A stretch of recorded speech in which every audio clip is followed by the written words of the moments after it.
Assalamualaikum. Hi, I'm Jennifer Hanser from Agreena, and I'm joined here today by my colleagues Nate and Tomas, and by our farmer in Ukraine, Eduard. It's really a privilege working with the Ukrainian farmers at this difficult time, and it's an honor to be here at COP27 participating in the dialogue. I want to thank the ministry for their invitation. This COP, the 27th COP, is the first to put food systems at the front of the dialogue. And Ukraine has an outsized role to play in the fight against climate change and for food security. We'll talk a little bit about what we're doing for our Ukrainian farmers, what technology we're using, and what policies are impacting their efforts in the field to fight climate change.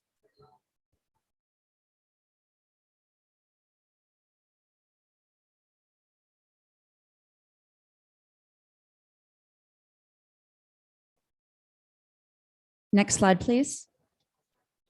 So the IPCC recognizes that carbon removals are critical to addressing climate change. Reductions will only get us so far.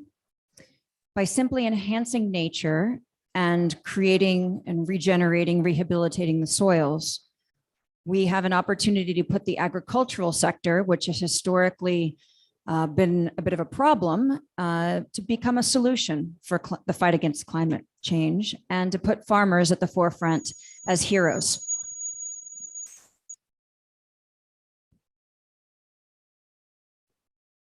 One second, please. Okay.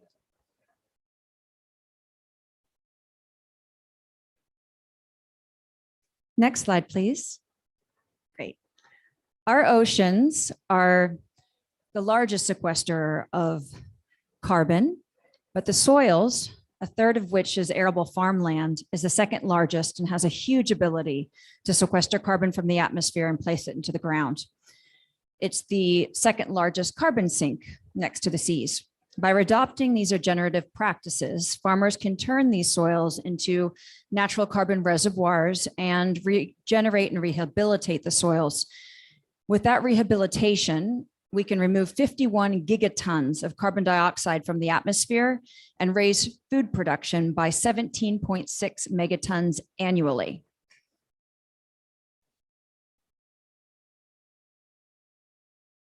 The farmers are facing a lot of pressure from a variety of stakeholders. We have both the public sector and the private sector putting pressure on the farmers up and down the value chain. Everyone wants to know what's going on in the fields and what the farmers are doing in those fields and how it's affecting the environment. So we need the right technology to be able to understand what's going on at field level, scalably, across a third of the world's land. And we also need the right financial incentives to improve what farmers are doing in those fields.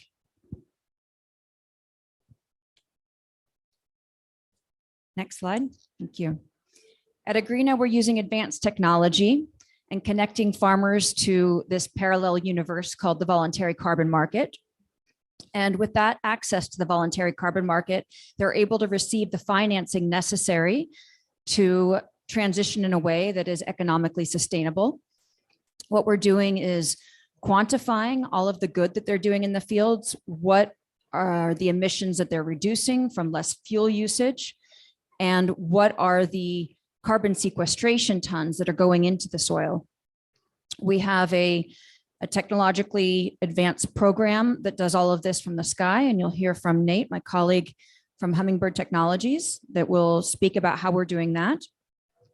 And that's one of the ways that we verify what's going on in the fields, along with actual field visits and soil sampling. And based on that understanding and a third-party audit report, we're able to actually mint carbon certificates. We're doing that as NFTs, smart contracts, and connecting them through the blockchain to enable digital payments. This eases the burden on farmers and the financial burden of some of the transaction costs associated with financing the transition. And we're very proud to be one of the first that are bridging the voluntary carbon markets and the agricultural sector. Nate will be talking about what we're doing in the skies to help the farmers. Essentially, we are able to see what's going down on the ground. And we do that with a combination of the imagery that we're collecting and the actual field level data that we're collecting. And there's some smart models that are learning from the actual data that's in the fields and combining that with the imagery to get a very accurate representation of what's going on. And based on that accurate representation, we can calculate the tons of carbon that are removed or reduced from the environment. And now Nate. Thanks, Jennifer. Hello, my name's Nate. I was asked to talk a little bit about the MRV technology that we're using at Agreena.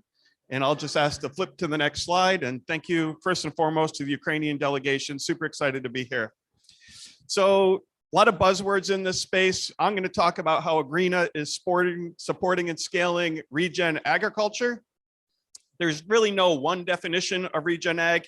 I like to say it's a climate smart approach where we have different practices that increase soil health, increase soil water holding capacity, porosity, and help make the earth a better place. That's kind of the high level philosophical view. I'll do a little bit of a tech deep dive now and go through some of these practices.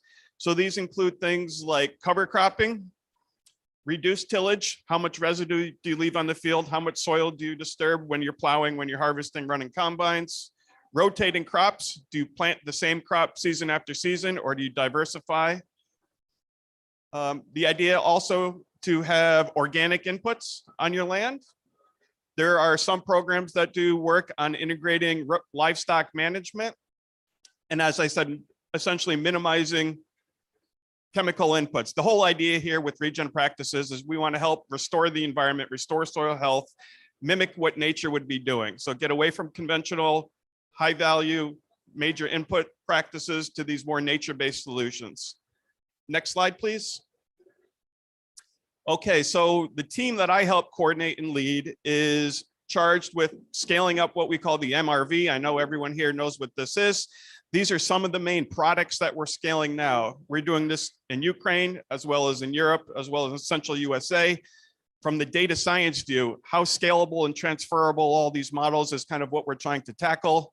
So we do things like field boundary detection. This is a ResNet model, as well as we apply kind of an ensemble deep learning approach. Looking at crop type classification using LSTMs and CNNs, those are kind of fancy deep learning models. The main workhorses of those two products are operational open access satellite data. So Sentinel-2, Sentinel-1, Landsat-8, Landsat-9. That's really the only way to scale these type of practices, cost-effective, operational, open access data streams. We then take those two enabler products and help do things like track cover crops. When was a cover crop planted? How long is that cover crop healthy for? Is it green? Is it senescent? We track all these metrics using the machine learning models and satellite remote sensing. And then tillage practice is a big one now. There's kind of two ways to go about this. We do both in parallel. The first is to understand how much residue is on that field, either during planting or after harvest. The other approach is using equipment implement. What kind do you use? A diesel disc chill? What kind of plowing equipment gets put into that field, and can we map and model that? Some partners, customers, and clients just want a bundle of these products. At Agreena, a lot of what we do is we take these different geospatial products and we drive our modeling framework. That lets us quantify the GHG outcomes, how much carbon was sequestered, et cetera. Next slide, please. Here's a conceptual framework. There's a few moving parts to our technology. In short, we have a few buckets here. The first bucket is what I call these Earth observation technologies. So this is all the satellite imagery. We built up a lot of pipelines. We have a lot of data engineers, Python programmers, remote sensors, agronomists. We all kind of work together. No one person is an expert on all these things. So we suck in all these different types of data. Sentinel-1, Sentinel-2, Landsat-9, SMAP, PRISM, all these different constellations. We bring that into what I call this geospatial cloud.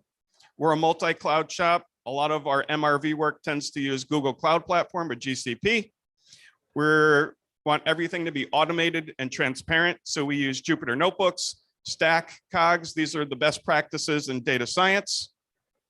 We have an awesome op team. We collect all of our own independent training data, label data, or ground truth. That's a big differentiator in this market. There's a lot of susceptibility to cut corners and go through greenwashing. Agreena wants high quality carbon credits, so we collect all of our own independent ground truth training data. And I'll give a couple examples in a moment. And then multi-scale modeling. There's no one algorithm, no one sensor that does everything. We bring in multiple satellites and we have a multi-model approach, both kind of carbon calculators, cool farm tool, as well as some process-based models such as AppSum. Again, we combine that all on Google Cloud Platform and we put it through our marketplace so we can able to track all these different type of outcomes. We're obviously here today to talk about the carbon sequestration and the soil regen. And the idea, we're going to have different outcomes for different customers, clients, and partners, different frameworks. Next slide, please.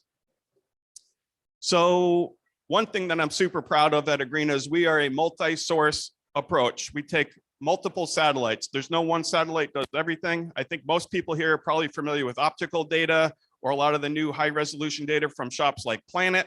Those are really useful for seeing what's on the surface. So you're able to characterize things like chlorophyll A content, leaf area index, FPAR, photosynthetic active radiation. Those are all super useful. We combine those data with radar or synthetic aperture radar or SAR. And the take home message, if you want to learn one thing today from this talk, is that the radar sees different things than the optical data. Optical data, you see what's on the vegetative surface. The radar data, we're able to see structure. So when you put those together, you can get a more complete picture of what's happening in a field for a given crop. So radar data, SAR data, the number and the density of an object, the size relative to the wavelength, the orientation, is it erect, is it lodged, is it dense, as well as the dielectric contrast. And that's essentially telling you how much moisture is in the ground. So we put all these things together from the radar data, combine them with the optical data, and we could get a good picture of what's happening in that field. And just a quick little graphic, there's no quiz, I promise. There's different scattering mechanisms that you can get from the radar data. As in you can see things like rough scattering, volumetric scattering, or double bounce. By understanding how these radar waves interact with the target, we can extract information. How much biomass is there? How rough is the surface, etc. So radar data, you want to combine that with optical data. We're real leaders at Agreena in doing this. Next slide, please. Another quick little graphic. One of the key take-home messages with radar data is you're able to penetrate through objects. It can see through clouds, but more importantly is there are different wavelength sizes, X-band, C-band, L-band, and P-band, and these different satellites have different penetration capabilities. We do a lot of work with Sentinel-1, Sentinel-1A and B, that's the C-band, as well as sensors like Pulsar, that's L-band.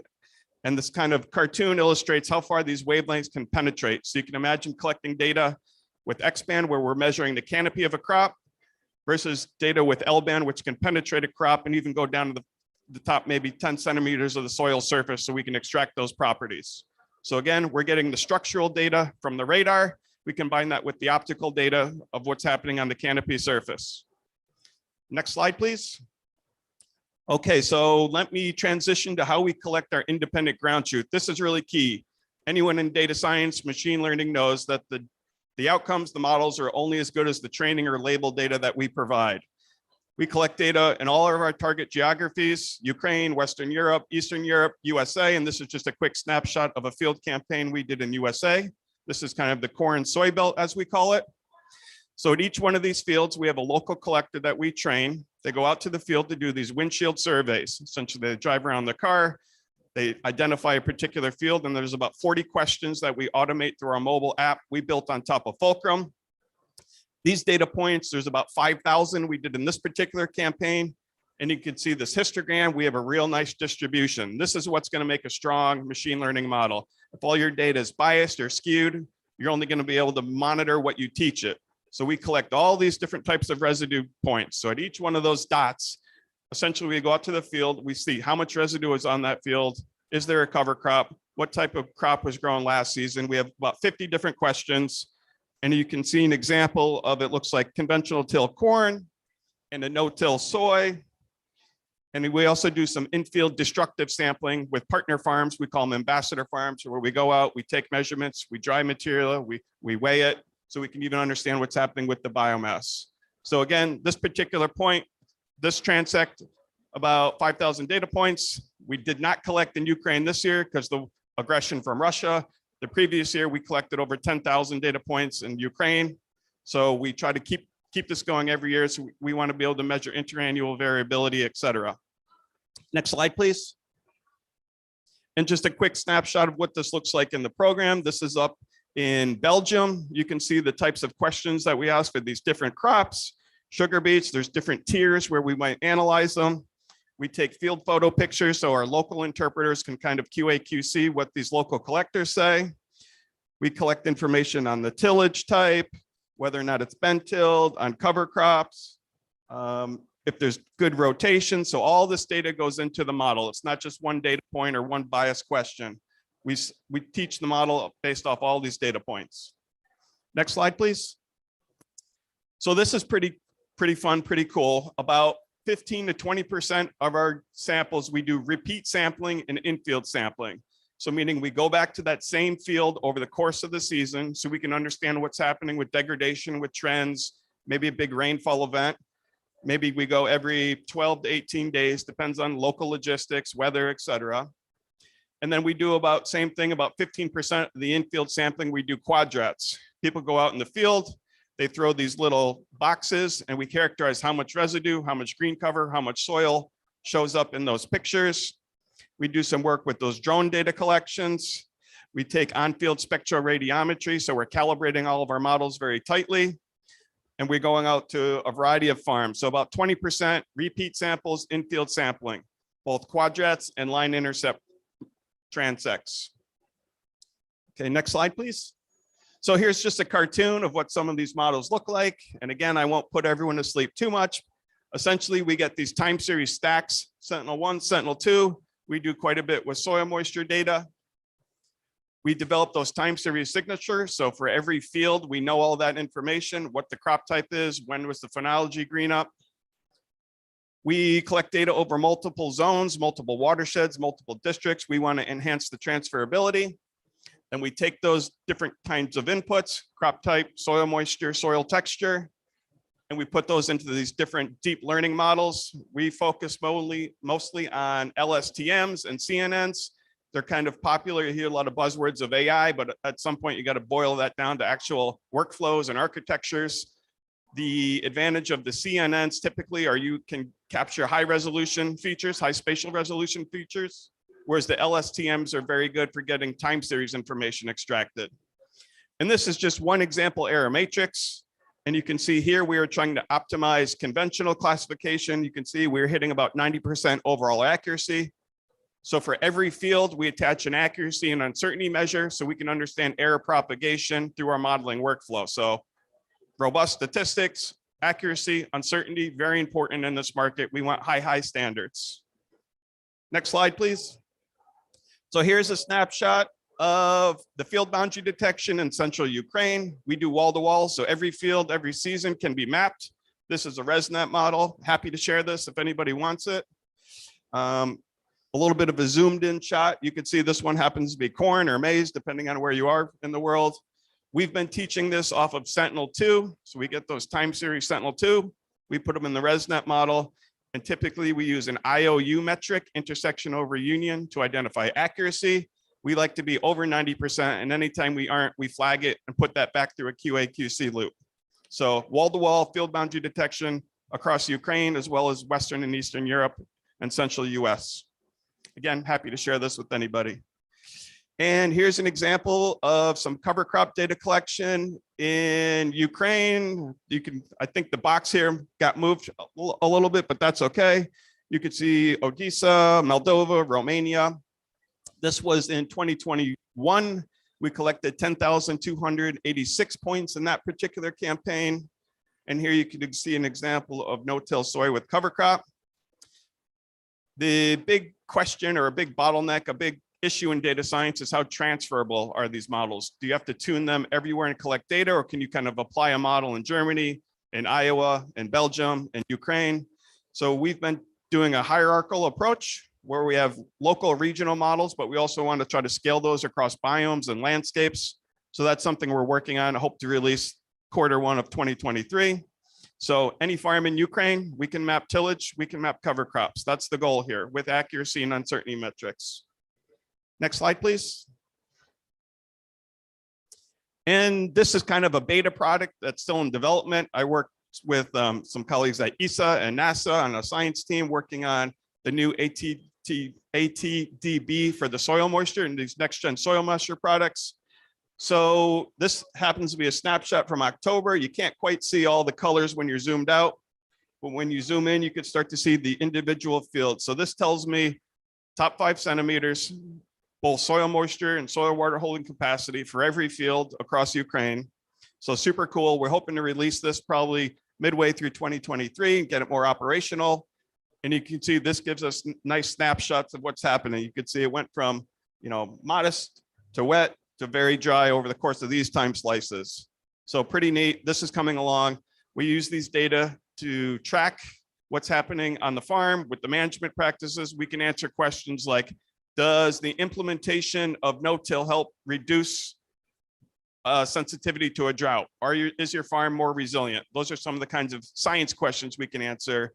We're doing a lot of this in the context of carbon farming. And I think I might have maybe one more. Next slide, please. So again, the goal is to scale this all up. We were working quite hard in Ukraine, across Europe, Heartland USA. You can see this is a snapshot we made for every field across the globe, a 10-meter resolution. These are where all your broad row crops. Our goal is to get these models scaled up for all major row crops: corn, soy, wheat, rice, sunflower, barley, oats, and making progress. The goal here, we want everything transferable, robust, and automated. So that's what Agreena is working hard on for the MRV. Pretty exciting what you can do with these satellites now, and we're really putting them to work. So I think that's my last slide. Yes, and I'll pass it off to my colleague. Thank you very much, Nate. Yeah, it was really fascinating to see what technology can do and what it can offer. And I would like to now take you to the journey to the policy agenda and see how the current policy framework grasp this whole scientific work and the carbon farming as well. First of all, agriculture and the land use change and forestry sector is a unique one. It's generate a lot of emissions, but also it is a way of sequestering this emissions carbon to its structures. The emissions from agriculture, it's really high. It's around approximately 20% of the all greenhouse gas emissions. So this is a really serious part of the whole pie of the emissions to be tackled. And we see now that also through this COP that this sector is now getting more and more attention, and more policies are being designed and implemented to grasp this piece of emissions. And also, like I said, public sector in general is putting more and more focus on this sector. Next slide, please. There are plenty of forecasts and expectations how much of removals we will need. Definitely, it is already agreed, and everybody, it's undeniable that we need to focus on the emissions. There are several forecasts. Unfortunately, we don't have a crystal ball with us, but different authors are giving the different estimate. McKinsey, IPC, they are the most skeptical or the most greedy in terms of demands for the removals actually. But this shows how much efforts need to be done to curb the climate change challenges that we have right now. Next slide, please.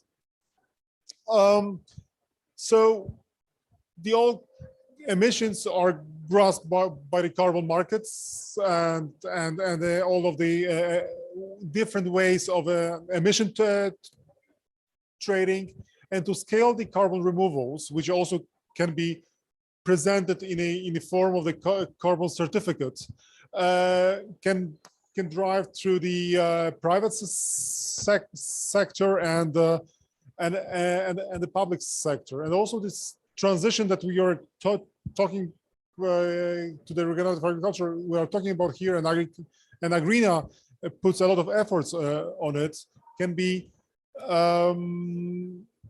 improved by two sectors, private one and public, and only joint efforts can make the real tangible and positive outcomes. Next slide, please. A part of the emission trading on the voluntary carbon market, there are more and more focus on a corporate level, so to analyze whole supply chain emissions. This is the relatively new topic in the whole climate change negotiations, the debates, but this is a right way to go forward, to engage more and more players, in this case corporate world, to look inside of their supply chain and analyze the emissions that the whole chain provide. There are a few private initiatives showing, providing the methodologies how to account and how to calculate the emissions across the supply chain. One is a science-based target initiative, another is a greenhouse gas protocol. There are governmental initiatives, but this topic is growing, and I think the agriculture, it is a large challenge for the agriculture and the whole supply chain to look into it. But also thanks to our work at Agreena, we are happy to facilitate this this piece of work. Also, one more thing, also the customers are demanding it from the food producers and the food processors to demonstrate that their products are less carbon intensive, or at least to give some kind of indication how much carbon it costs to produce particular food or final product. Next slide, please. We are here at COP.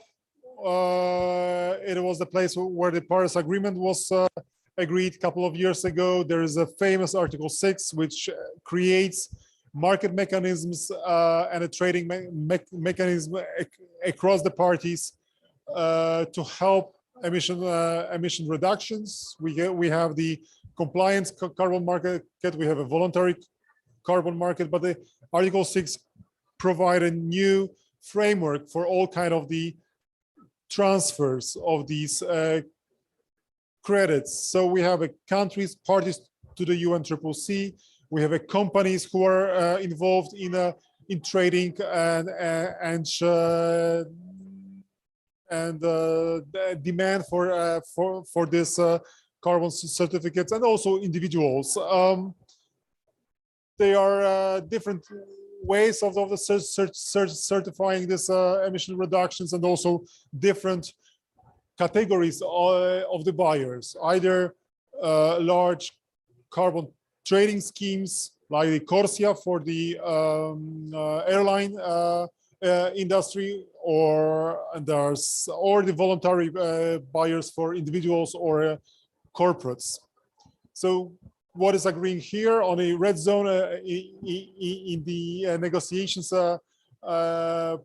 places, the experts from the all parties are now also discussing all of the modalities of the Article 6. Next slide, please.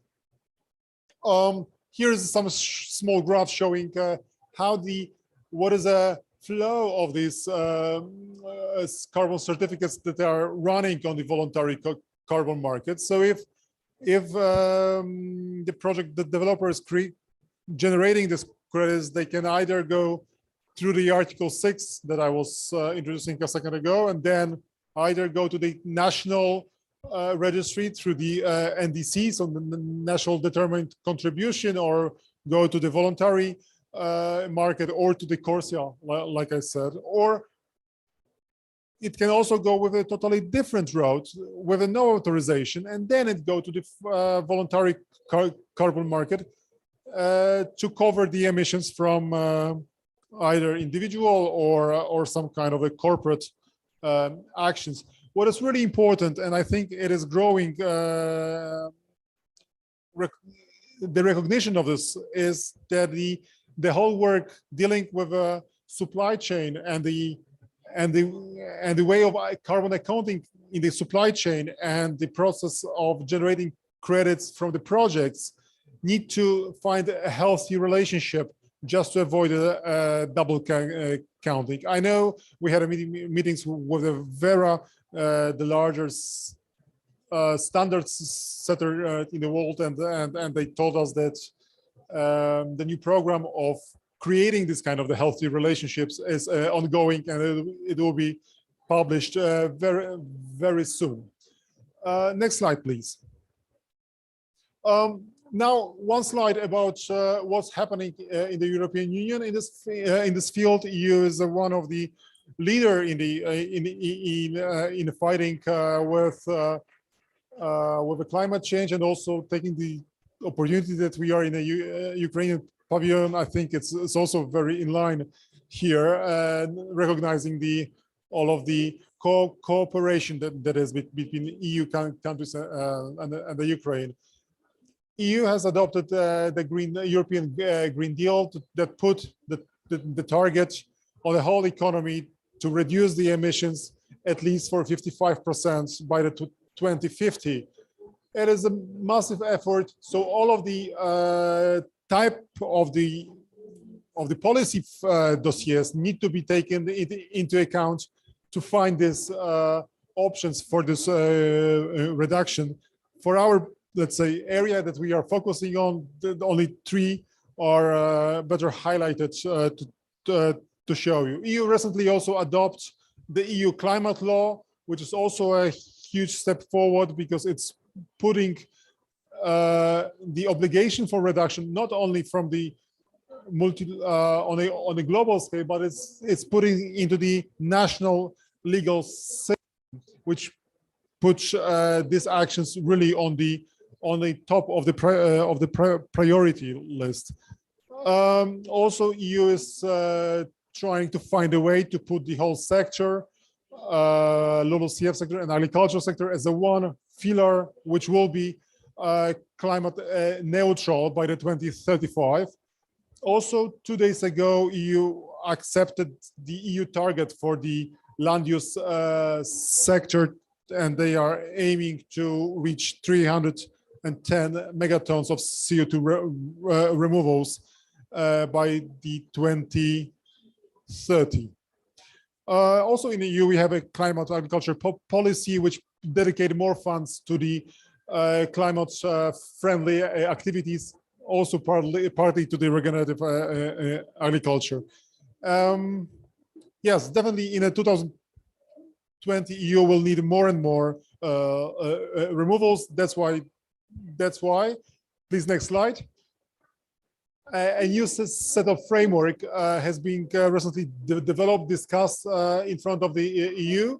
One is the, recently it was adopted, the communication on sustainable carbon cycles, which identified the sources, how to produce, how to generate more carbon removals. One is the carbon farming, which we are, as Agreena, dealing with. There is some kind of a work towards the product storage of the carbon and engage more geological storage.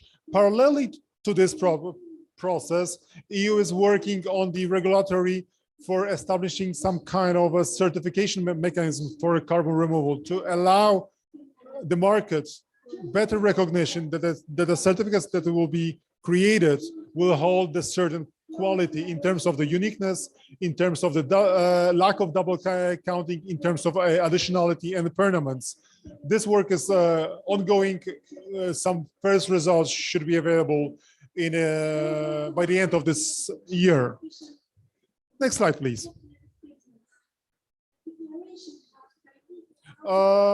In the very end, I would like to show you why we are here and why we are talking about the middle of the century.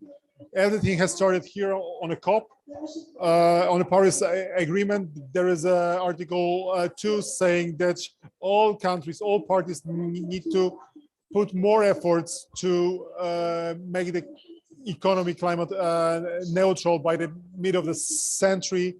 Also, Article 3 says that everybody, all parties around the world need to undertake the actions. Otherwise, we won't be able to achieve the targets that all countries across the world signed for. Also, Article 4, also the Paris Agreement that I was referring to, and also one of the IPCC report showing the importance of the agriculture and other greenhouse gases that need to be taken into account to help in a reduction of the emission, which is the methane and nitrous oxide, which is more harmful than the CO2. Next slide, please. Yeah, so now it was all from my side, and I would like to ask our farmer Edward Romankov to take the floor and introduce you his experience with regenerative agriculture. Edward, please, the floor is yours. Меня хорошо слышно? Окей, меня будут переводить, я так понимаю. I don't know. Sorry?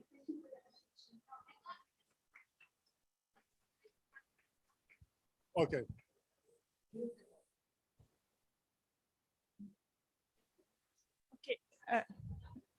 Добрий день, добрий день всім. Пане Едуарде, доброго дня. Я буду вам перекладати. Я хочу попередити заздалегідь, що я не експерт в темі сільського господарства, тому якщо можна, якомога простіше. Не беспокойтесь, мы с вами очень просто все будем говорить. Большое спасибо, всех приветствую на конференции. Большое спасибо фирме Agreena, что дала возможность выступить. Thank you very much to all the participants of this event and to the company Agreena for providing this opportunity to join our event. Я представляю холдинг «Агросоюз», который находится рядом с городом Днепром. I represent the agricultural local company, which is situated near the Dnipro city in Ukraine. Холдинг имеет в своем составе несколько бизнесов.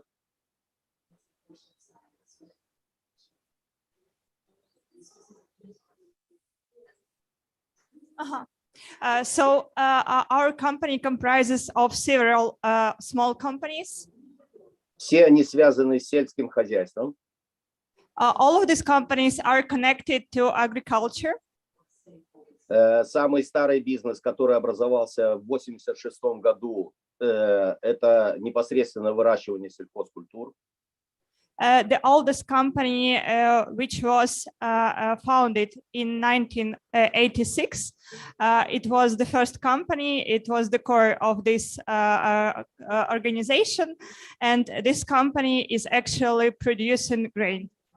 В 2001 году появился бизнес по производству на рынок Украины специального оборудования для технологии ноутил. So in 2001, in Ukraine, we started the new company which produced for the first time to Ukrainian market the technology for producing this grain product. И с 2005 года мы начали заниматься агроконсалтингом. And starting from 2005, we started agro-consulting. Теперь непосредственно про сельскохозяйственный бизнес. And now I will share you the information on the agricultural business. Наш бизнес находится 60 километров на северо-восток от города Днепра. So our company is situated 60 kilometers on northeast from the Dnipro city. Это степная зона Украины. this is the step zone of Ukraine. Мы, как я уже сказал, начали заниматься сельским хозяйством в 1986 году по традиционной технологии. As I have already mentioned, we started our agricultural business in 1986, and this is actually the basic approach to the business, traditional approach. Мы постоянно каждый год сталкивались с проблемами засухи, водная эрозия, ветровая эрозия. Мы не получали результатов. So every year, from the start of our business, we had to deal with a lot of problems like erosion of land, destruction of land, and so on. И тогда мы уже поняли, что мы что-то делаем не так. So on the basis of these facts, we understood that something goes wrong. Мы начали ездить по миру, объездили 186 стран. We started traveling around the world to collect the information, and we have visited 186 countries. И тогда мы увидели, что есть много фермеров, которые возделывают сельхозкультуры по-другому. And on the basis of these our travels, we have collected information on how differently the farmers in all around the world are doing the things in this business. И в 1999 году мы приняли решение, что мы отказываемся от старой традиционной технологии и переходим на технологию no-till. And starting from 1999, we decided to abandon the traditional approach and to start the approach based on scientific knowledge. Это подтолкнуло нас решить две проблемы. Первая проблема – это экономика. Мы стали меньше тратить дизтопливо, мы стали меньше работать, перестали пахать нашу землю, мы перестали интенсивно обрабатывать эту землю, поэтому мы резко снизили свои затраты. One of the factors which we discovered was improved was economic factor. So our costs for production, our cost for resources, for consumption of resources needed for production were reduced. Тогда мы не думали о качестве наших почв. At that stage, we didn't think about the quality of our product. Soils. Тогда потом мы увидели, что качество наших почв начало улучшаться. And when some time passed, we have actually mentioned that our soil quality improved. Нас уже не так волновала водная эрозия, ветровая эрозия, засухи. Мы начали получать стабильные урожаи. So the wind erosion, the wind, what kind of other erosion? What type other erosions? Wind and water erosion was not troubling us as much, and the same with droughts. With this, with implemented no-till technology, those things stopped troubling us. На сегодняшнее время мы уже 22 года работаем по технологии no-till. So until now, we have already been working with no-till technology for 22 years. Вся наша площадь. So all of our lands. Все 8000 гектар. All 8,000 hectares. Соседи наши крутили у виска. Вы неправильно делаете. So our neighbors were thinking that we are crazy. Но со временем люди начали обращать внимание на нашу деятельность, потому что у нас не было проблем с засухами, не было проблем с качеством почв. Мы постепенно начали отказываться от применения минеральных удобрений. But the time passed, and actually our neighbors has draw the attention to this technology because we didn't have to deal anymore with these problems of soil quality, erosion, and so on. Где-то с 2006 года мы начали заниматься в своих севооборотах покровными культурами, сидератами, cover crops. Можете повторити, будь ласка, С останнє? 2006 года мы начали включать в свои севообороты сидераты, покровные культуры, cover crops. Oh, so starting from 2006, we started using the cover crops. И сейчас стараемся так, чтобы все наши поля в течение всего периода, чтобы на них что-то бы росло. And currently we are trying to do our business that way that all our lands at all the times are covered with some culture. Это позволило нам решить очень много проблем. So this was our solution for many our problems. Мы стали меньше применять удобрений, меньше применять химии.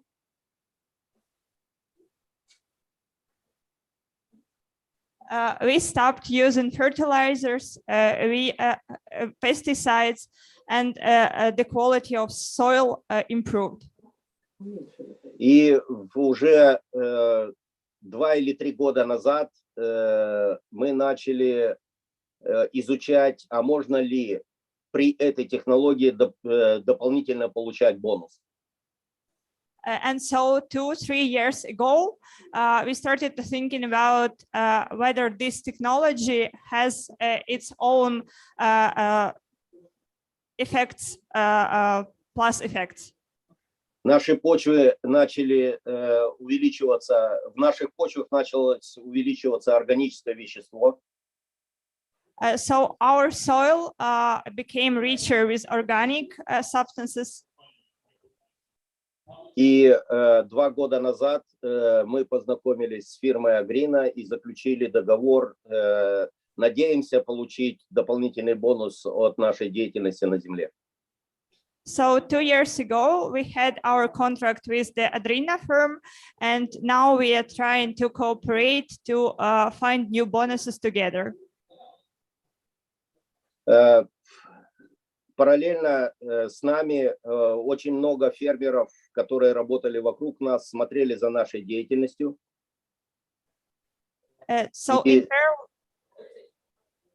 So in parallel to our activity, a lot of companies which were working on the same issue mentioned what we are doing.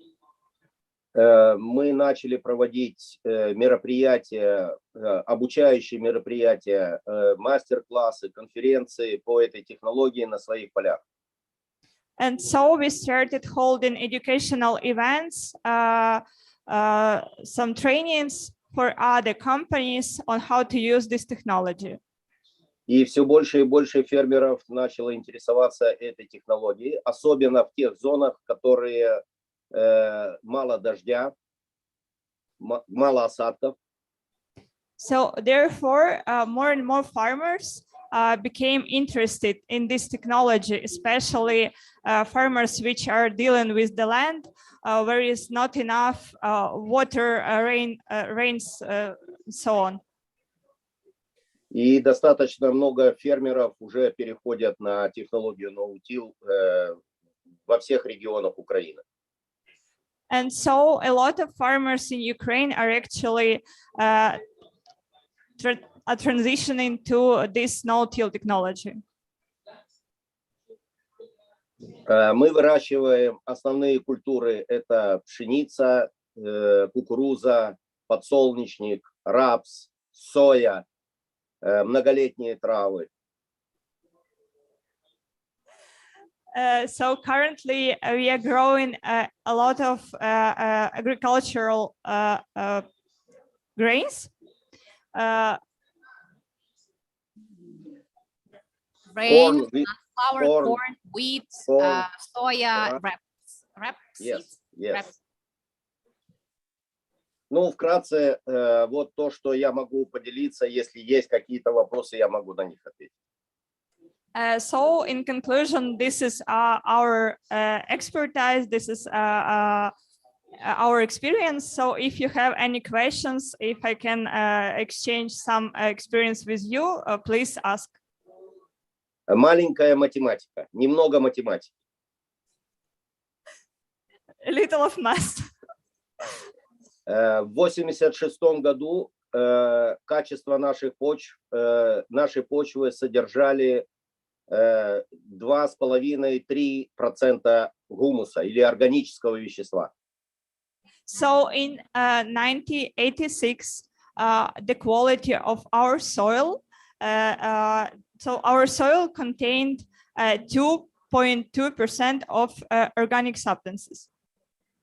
Сейчас этот показатель доходит по разным полям от 5 до 7% органического вещества. So, but for now, this number is about 5 to 7%, depending on the land. Когда-то один ученый сказал, что черноземы Украины содержали 12% органического вещества. Once I've heard the scientists told that Ukrainian soil contained 9% of organic substance. То есть нам есть куда расти. So we have this margin where we can improve. Большое спасибо всем за внимание, всем мира и слава Украине. Thank you very much.